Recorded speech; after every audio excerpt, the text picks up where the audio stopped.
نحمده ونصلي على رسوله الكريم اما بعد اعوذ باللہ من الشیطان الرجیم بسم اللہ الرحمن الرحیم 1 منٹ کا مدرسہ سبق نمبر 17 نماز کا ترجمہ ہم یاد کر رہے تھے۔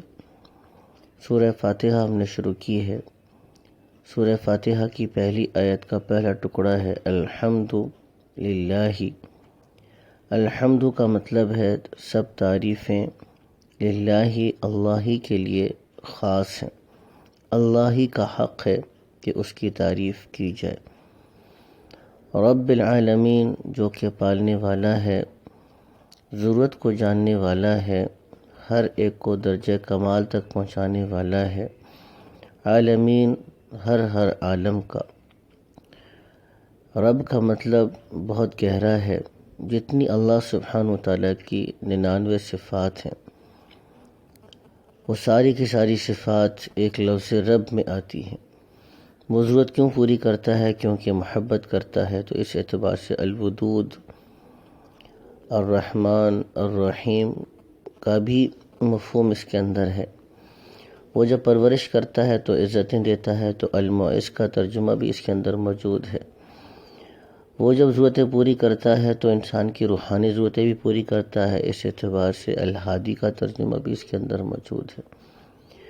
تو اللہ ہمارا رب ہے، اور صرف ہمارا رب نہیں ہے بلکہ اس کی طاقت، اس کی قدرت، اس کی سلطنت، اس کی حکومت، اس کا انتظام پوری کے پوری کائنات کے ایک ایک ذرے کے اوپر رواں دواں ہے۔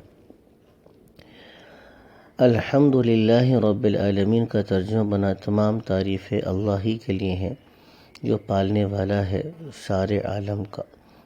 نماز کی سنتیں قراءت مسنونہ یعنی فجر اور ظہر میں طوال مفصل یعنی سورہ حجرات سے سورہ بروج تک، اور عصر اور عشاء میں اوساط مفصل یعنی سورہ بروج سے سورہ لم یکن الذین کفروا تک، اور مغرب میں قصار مفصل یعنی سورہ زلزال سے سورہ ناس تک کی صورتوں میں سے پڑھنا۔ فجر کی پہلی رکعت کو طویل کرنا یعنی دوسری رکعت پہلی سے پونے یا آدھی ہو۔ قرآن کو نہ زیادہ جلدی پڑھنا، نہ بہت ٹھہر ٹھہر کر، بلکہ درمیانی رفتار سے پڑھنا۔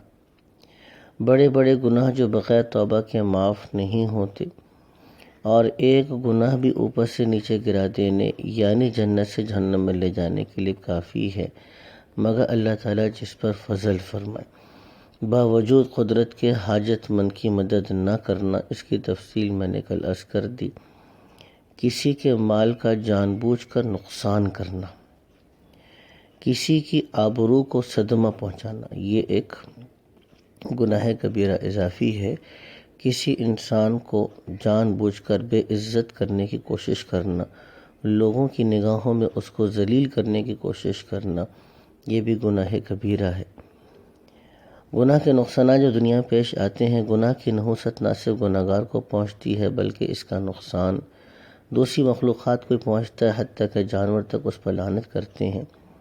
گناہ کرنے سے عقل میں فطور اور کمی آ جاتی ہے، بلکہ گناہ کرنا خود کم عقلی کی دلیل ہے، کیونکہ اگر اس کی عقل ٹھکانے ہوتی تو ایسے صاحب قدرت اور دونوں جہان کے مالک کی نافرمانی نہ کرتا، اور گناہ کی ذرا سی لذت پر دنیا اور آخرت کی منفعت کو ضائع نہ کرتا۔ گناہ گار شخص رسول اللہ صلی اللہ علیہ وسلم کی لعنت میں داخل ہو جاتا ہے، کیونکہ آپ صلی اللہ علیہ وسلم نے بہت سے گناہوں پہ لعنت فرمائی ہے، مثلا سود لینے والے پر، سود کے دینے والے پر، سود کے لکھنے والے پر، اس کے گواہ پر، اور لعنت فرمائی ہے چور پر اور تصویر بنانے والے پر، اور قوم لوط کا عمل کرنے والے پر، اور صحابہ رضی اللہ تعالی عنہم کو برا کہنے والے پر۔